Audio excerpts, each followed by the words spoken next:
मोहन भाई, अब कालू मुझे छोड़ देगा, मेरे साथ नहीं रहेगा, मुझे घर से निकाल देगा। जैसे जैसे समय बीतता गया, कालू और अधिक अमीर होता गया। फिर कुछ ही दिनों में कालू की धूमधाम से शादी हो जाती है। मैं बर्बाद हो गया, मेरा कारोबार बंद हो गया, मुझे बहुत कम पैसे मिले हैं।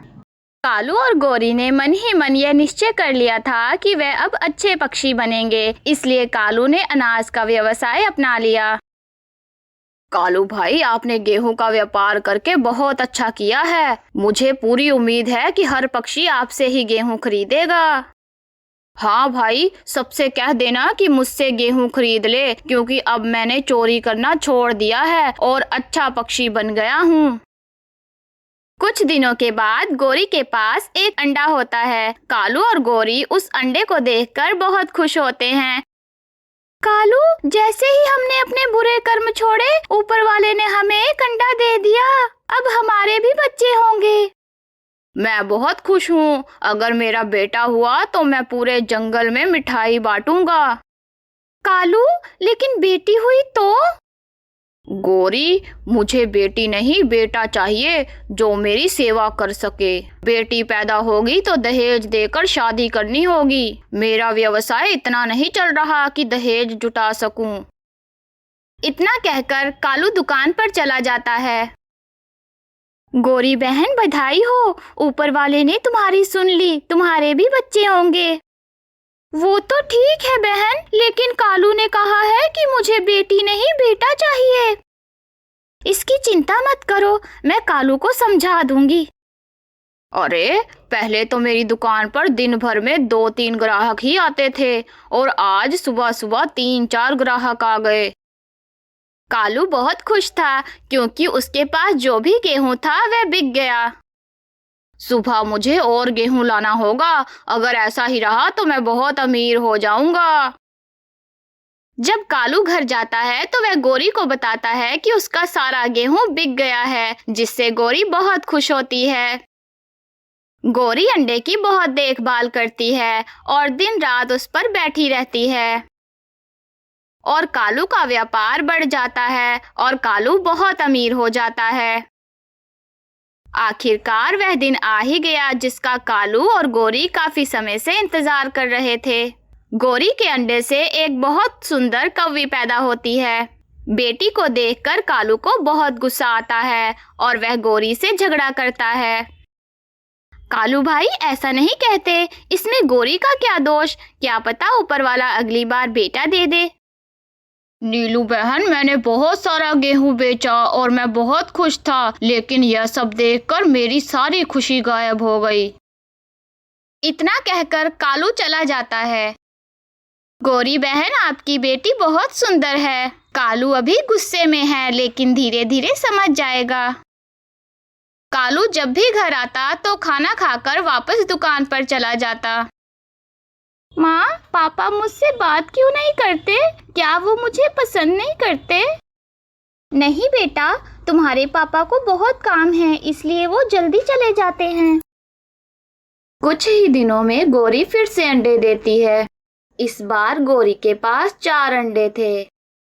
गौरी, इस बार 4 अंडे हैं। अगर मुझे बेटा नहीं हुआ तो मैं दूसरी शादी कर लूंगा। मैं तुम्हें हमेशा के लिए छोड़ दूंगा। मेरे पास अब बहुत पैसा है, मेरे लिए दोबारा शादी करना मुश्किल नहीं। कालू अब बहुत अमीर था और उसके पास बहुत से घर थे। गौरी एक बार फिर अंडों पर बैठ जाती है और उसे अपनी जान से ज्यादा अंडों की परवाह होती है। कालू गौरी का पहले से ज्यादा ख्याल रखता है क्योंकि उसे यकीन था कि इस बार बेटा होगा। आखिरकार वह दिन आ ही गया जिसका सभी को इंतजार था। गौरी के 4 अंडों से 4 बेटियों का जन्म हुआ। गौरी, अब मुझे यकीन हो गया है कि तुम्हारी बेटियां ही होंगी। तुम मुझे बेटा नहीं दे सकती, इसलिए अब मैं दूसरी शादी करूंगा। मैं जा रहा हूँ। कालू दुकान पर जाता है और अपने एक नौकर से पूछता है, क्या आप किसी मैचमेकर को जानते हैं? मैं शादी करना चाहता हूँ। हाँ, मेरे पड़ोस में एक कौवा रहता है और उसकी एक बहुत सुंदर बेटी है। मोहन भाई, अब कालू मुझे छोड़ देगा, मेरे साथ नहीं रहेगा, मुझे घर से निकाल देगा। गौरी, चिंता मत करो, जिसने तुम्हें बेटियां दी है वह उनकी रक्षा भी करेगा। कालू गुस्से में है, अब वह ऐसा नहीं करेगा। तुम मेरी उससे शादी करा दो और मैं तुम्हें खुश कर दूंगा।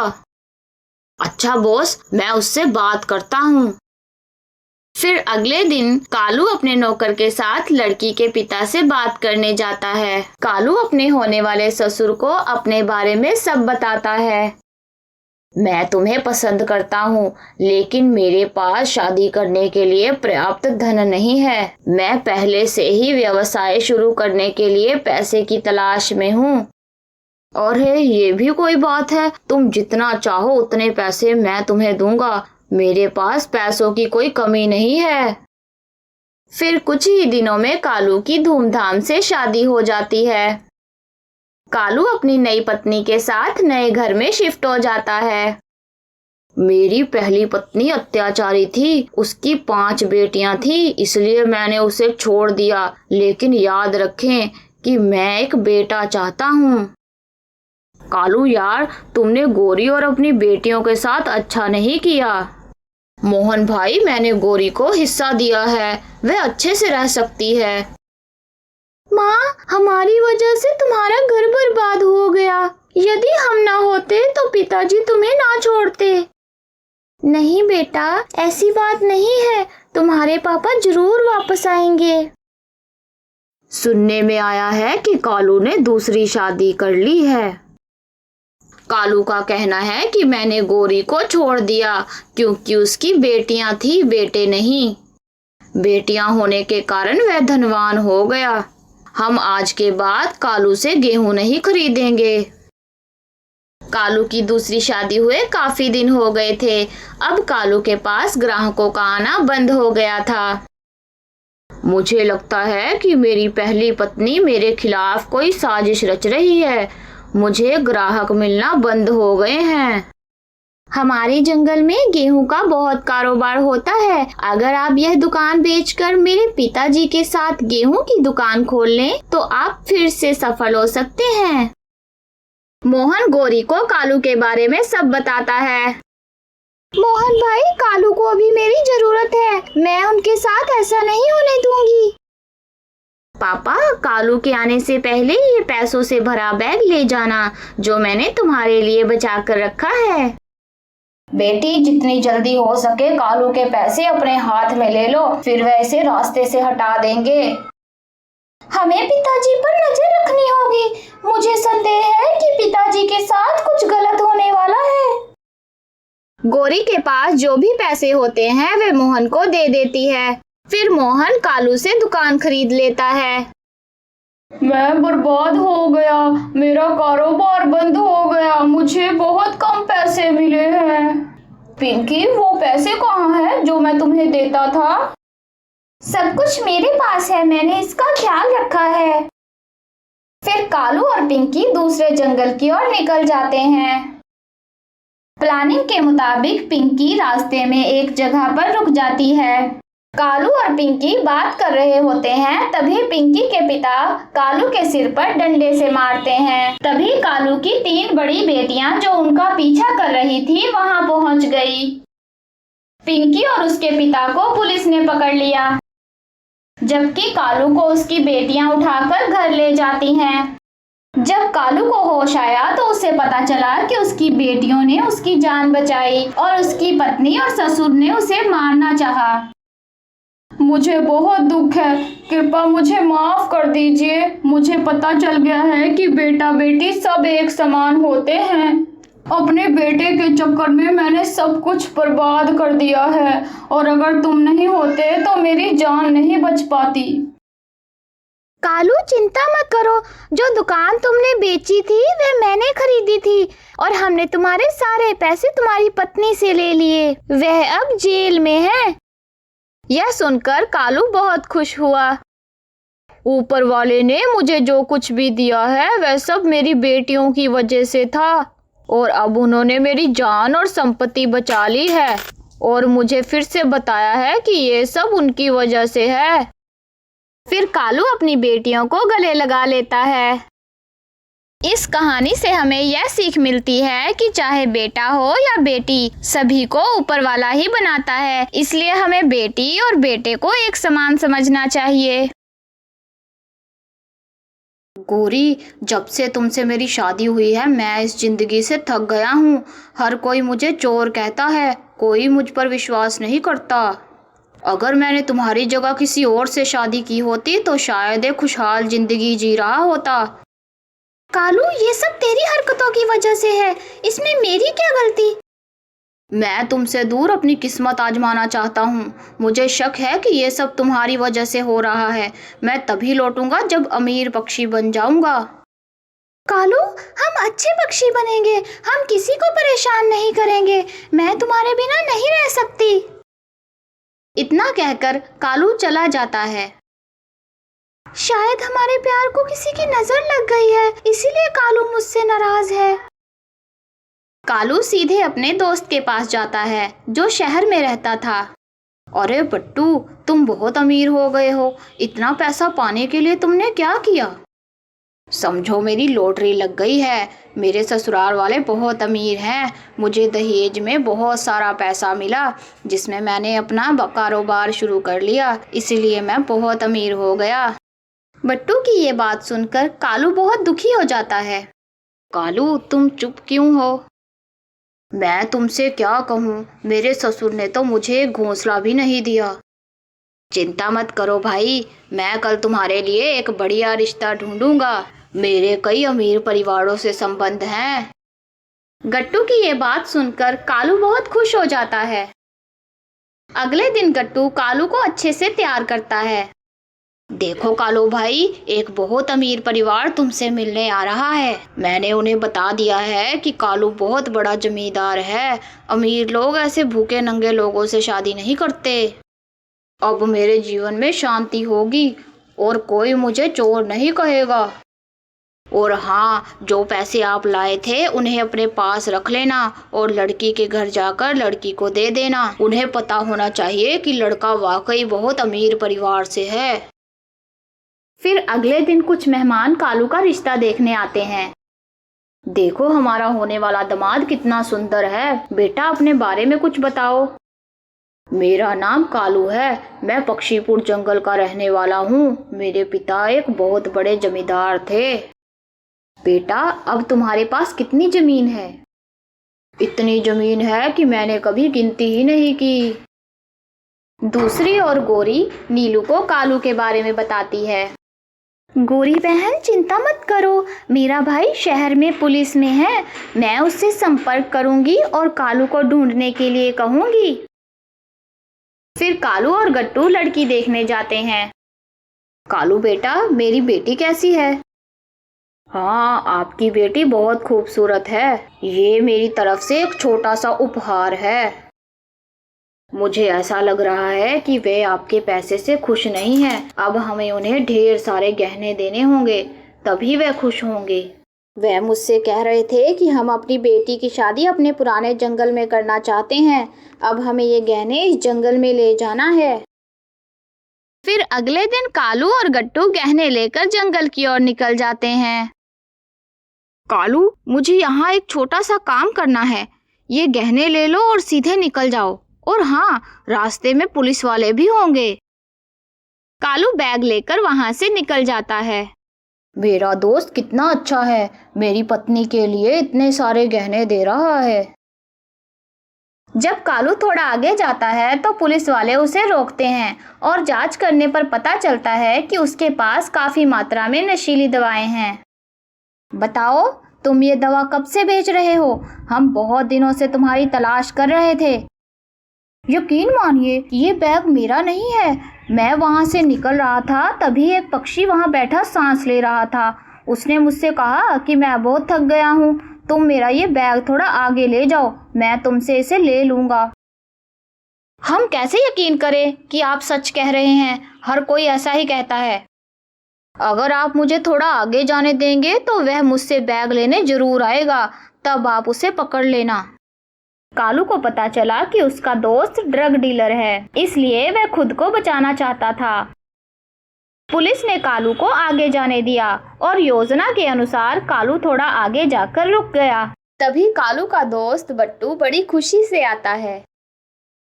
यार, ये तो बड़ी बात हुई कि तुम पुलिस वालों से बच गए, नहीं तो वह 1 रुपया भी ना जाने देते।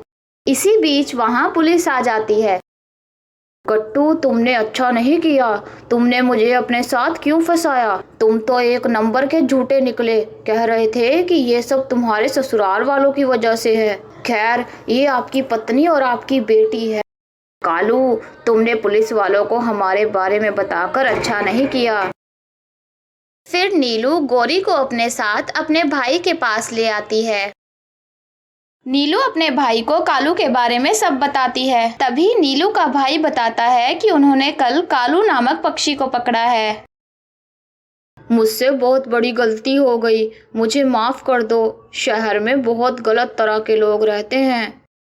कालू, अपनी किस्मत से ज्यादा कोई नहीं कमा सकता, ये तो अब पता चल ही गया होगा।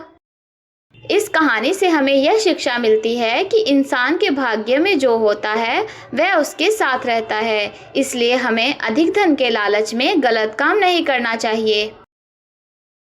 गौरी और कालू की शादी को बहुत साल हो गए थे, लेकिन उनके यहाँ कोई औलाद ना हुई, जिसकी वजह से गौरी और कालू बहुत ज़्यादा चिंतित थे। गौरी, हमारी शादी को पूरे 7 साल हो गए हैं। मुझे नहीं लगता कि हमारे यहाँ कोई औलाद होगी। हमें कुछ ना कुछ करना होगा। आखिर कोई तो हो जो बुढ़ापे में हमारी खिदमत करे। आखिर एक ना एक दिन हमें बूढ़ा तो होना ही है। औलाद देना तो ऊपर वाले की मर्जी है, और फिर हमारे काम भी तो अच्छे नहीं कि कोई हमें अपना बेटा ही दे दे। गौरी, हमें बेटा तो कोई नहीं देगा, लेकिन हम किसी का बच्चा तो चुरा सकते हैं ना। हम दोनों साथ वाले जंगल में जाकर किसी का बच्चा चुरा लेंगे और फिर दूर कहीं पहाड़ियों में चले जाएंगे। हाँ, ये सही रहेगा। मैंने तो इस बारे में सोचा ही नहीं था। कालू, जितना जल्दी हो सके हमें ये काम करना होगा। चलो फिर चलते हैं। नेक काम में देर नहीं करनी चाहिए। फिर कालू और गौरी साथ वाले जंगल में कौवे का घोंसला ढूंढने चले जाते हैं। हमें ध्यान रखना होगा कि हमें कोई बच्चा चुराते हुए देख ना ले। अच्छा गौरी, पहले बच्चा तो मिल जाए। जंगल में कालू की नजर एक घोंसले पर पड़ती है, जिसमें एक कौवे का बच्चा सोया हुआ था। ये देखो गौरी, एक कौवे का बच्चा सोया हुआ है। लगता है इसका जन्म आज ही हुआ है। इसकी माँ जरूर भोजन की तलाश में गई होगी। हाँ कालू, ये कौवे का बच्चा ही है। हमने तो सोचा ही नहीं था कि इतनी जल्दी हमें बच्चा मिल जाएगा। कालू, आसपास कोई पंछी नहीं है, तुम जल्दी से बच्चे को उठाओ, मैं ध्यान रखती हूँ। रानो कौवी भोजन की तलाश में गई हुई थी। गौरी और कालू बच्चे को चुराकर ले जाते हैं। जैसे ही वे वहां से जाते हैं, रानो कौवी वहां पर आ जाती है, लेकिन वह कालू और गौरी को बच्चा चुराते हुए नहीं देखती। मेरा बच्चा कहाँ गया? अरे नहीं, बच्चे को चुराकर कौन ले गया? ये मेरा इकलौता वारिस था। मेरा तो पति भी इस दुनिया में नहीं रहा। अब मैं क्या करूं? किसे अपनी मदद के लिए पुकारूं? रानो कौवी अपने बच्चे को पूरे जंगल में ढूंढती है, लेकिन उसका बच्चा उसे कहीं नहीं मिलता। कालू और गौरी गोलू को लेकर पहाड़ों में चले जाते हैं। गौरी, अब गोलू की माँ गोलू को कभी ढूंढ नहीं पाएगी। यहाँ पहाड़ों में कोई भी पक्षी नहीं आता। लेकिन कालू, हम यहाँ कब तक रहेंगे? एक ना एक दिन तो हमें वापस अपने जंगल जाना है। गौरी, बस गोलू थोड़ा बड़ा हो जाए, फिर वापस चले जाएंगे। और वैसे भी इसकी माँ कौन सा हमारे जंगल रहती है। अभी तो वो इसे हमारे जंगल भी ढूंढेगी, लेकिन बाद में नहीं। फिर काफी समय बाद कालू और गौरी गोलू को लेकर अपने जंगल आ जाते हैं। जंगल के कुछ पक्षी कालू को देखकर उससे मिलने आते हैं। यार कालू, तुम अचानक बिना कुछ बताए कहाँ चले गए थे? और ये बच्चा किसका है? हमारे यहाँ अंडे से बच्चा हुआ था, उसे लेकर हम पहाड़ों में चले गए थे। ताकि उसे किसी की नजर ना लग जाए। कालू भाई, जिन दिनों आप यहाँ से गए, एक कौवी अपने बच्चे को ढूंढ रही थी। बेचारी साथ के जंगल से आई थी। रो रो कर उसका बुरा हाल हो गया था। वो बच्चे की चोंच पर निशान भी बता रही थी, जो आपके बच्चे की चोंच पर भी है। नीलू की ये बात सुनकर कालू घबरा जाता है। नीलू बहन, कौवे के बच्चे तो एक दूसरे से मिलते जुलते होते हैं, ये तो सभी जानते हैं। दूसरी तरफ गोलू की असल माँ रानो गोलू के गम में रो रो कर बूढ़ी हो गई थी। रानो बहन, मैं तुम्हारे लिए बहुत अच्छी खबर लेकर आया हूँ। अभी कुछ देर पहले मुझे पता चला है कि तुम्हारा बच्चा जिंदा है और उसका नाम गोलू है। कहाँ है मेरा बच्चा? मुझे मेरे बच्चे के पास ले चलो, मैं उसे देखना चाहती हूँ। हमारा गोलू कालू और गोरी नामी पक्षियों के पास है। वो बहुत ही झूठे और मक्कार पक्षी हैं। हमें उनके जंगल के राजा के पास जाना होगा, वही हमें हमारा बच्चा दिलवा सकते हैं। फिर रानो राजा के पास जाती है और पूरी बात बताती है। राजा ने कालू और गोरी को अपने महल में बुलाया। राजा जी, ये आप क्या कह रहे हैं? गोलू हमारा बेटा है। हम तो दूर पहाड़ियों में इसलिए चले गए थे क्योंकि हम नहीं चाहते थे कि हमारे गोलू को किसी की नज़र लगे। सब लोग तो जानते ही हैं, हमारे यहाँ औलाद नहीं हो रही थी। इतने सालों बाद गोलू पैदा हुआ था, इसीलिए हम पहाड़ियों में चले गए थे। नहीं नहीं राजा जी, ये दोनों झूठ बोल रहे हैं, झूठी कहानी बना रहे हैं। ये मेरा बच्चा है। इसकी चोंच पर वही निशान है जो मेरे बच्चे की चोंच पर था। बेटा गोलू, तुम बताओ, तुम्हारी असल माँ कौन है? राजा जी, मुझे नहीं पता। मैंने तो जब से होश संभाला है, गोरी माँ को ही अपनी माँ समझा है। मैं तो जब बहुत छोटा था, मुझे कुछ भी याद नहीं। राजा जी जब दोनों तरफ से बयान सुन लेते हैं तो काफी चिंतित हो जाते हैं कि कहीं किसी के साथ नाइंसाफी ना कर दें। लेकिन राजा जी पहले ही अपनी अक्लमंदी की वजह से बहुत जाने जाते हैं, क्योंकि ये फैसला करना बहुत मुश्किल है कि ये बच्चा किस पंछी का है। इसलिए मैं ये हुक्म देता हूँ कि इस पंछी के 2 हिस्से कर दिए जाएं और दोनों को एक एक हिस्सा दे दिया जाए। मम्मा, पापा, प्लीज राजा जी को ऐसा करने से मना करें ना। कालू और गोरी चुपचाप खड़े रहते हैं। जैसे ही सिपाही गोलू के 2 हिस्से करने लगता है तो रानो चिल्ला उठती है। नहीं नहीं राजा जी, ऐसा मत कीजिए। मेरे बच्चे को कालू और गोरी को ही दे दीजिए। कम से कम मेरा बच्चा जीवित तो रहेगा ना। ये सुनकर गोलू अपनी असल माँ रानो के गले लगकर रोने लग जाता है। वहाँ पर खड़े सभी पक्षी जान गए थे कि ये बच्चा कालू और गोरी का नहीं बल्कि रानो का है। ये बच्चा रानो को दे दिया जाए और कालू और गोरी को कैद खाने में बंद कर दिया जाए। इस तरह कालू और गोरी को अपने झूठ और चोरी की सजा मिल जाती है और राजा जी अपने इंसाफ की वजह से फिर से एक दफ़ा पंछियों के दिल जीत लेते हैं।